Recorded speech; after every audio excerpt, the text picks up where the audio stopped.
Chers catéchumènes et chers confirmants, nous avons fêté hier l'ascension de notre Seigneur Jésus. Jésus qui monte au ciel, ou plus exactement, Jésus qui s'efface dans la nuée. Notre religion chrétienne, la révélation, c'est l'apparition de l'invisible dans le visible. C'est-à-dire que Dieu, qui est invisible, s'est rendu visible à nos yeux en devenant homme. C'est là le grand miracle et la raison pour laquelle notre Seigneur Jésus a fait cela, c'est que tout simplement nous avions perdu cette capacité à voir l'invisible par le péché. Alors, grâce à Jésus, nous avons le lien entre le visible et l'invisible et nous permet de pouvoir avoir accès à l'invisible. Quand Jésus remonte au ciel ou s'efface dans la nuée, qui va dans une autre dimension, tout cela, il le fait proche de nous. C'est-à-dire que le ciel, il n'est pas très loin, il est juste à côté de nous. Nous avons des grandes difficultés à voir réellement, avec les yeux de Dieu, ce qui se passe dans le monde. Pensons tout simplement à tout le bien. Lorsque nous faisons du bien, nous n'arrivons pas forcément à voir tout le bien que cela va faire dans le monde. Lorsque nous faisons un sourire à quelqu'un, lorsque nous rendons un service, nous ne nous rendons pas suffisamment compte de tout ce que cela peut apporter dans l'harmonie du monde. De la même manière, lorsque nous faisons du mal, nous n'avons pas conscience que ce mal, il peut avoir des conséquences encore beaucoup plus néfastes. Lorsque nous avons insulté quelqu'un, nous savons très bien que cela peut avoir comme un effet papillon. Cela peut provoquer de grandes blessures.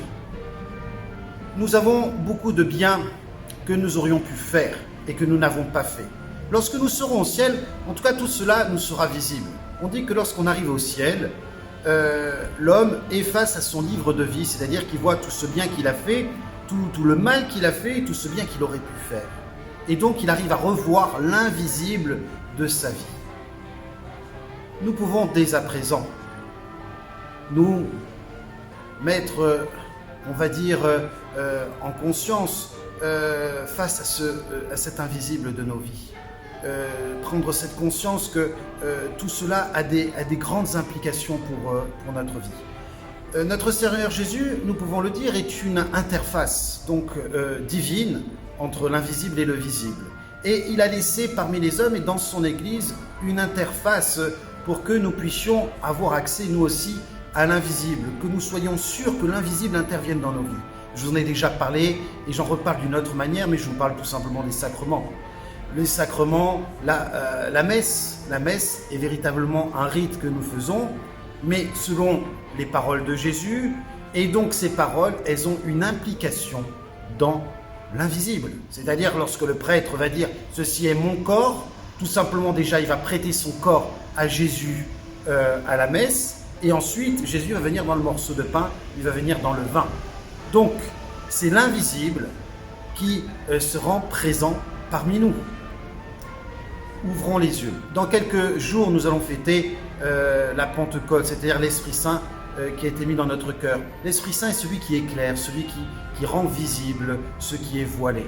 Alors, demandons-lui que nous puissions ressentir cette présence au quotidien, que nous puissions voir avec les yeux de Dieu tout ce bien que nous avons à faire, que nous puissions éviter le mal en nous disant « mais non, cela va provoquer peut-être beaucoup trop de remous » et que nous ayons cette ardeur à combler tout le vide de notre vie pour que nous puissions appartenir au bon Dieu.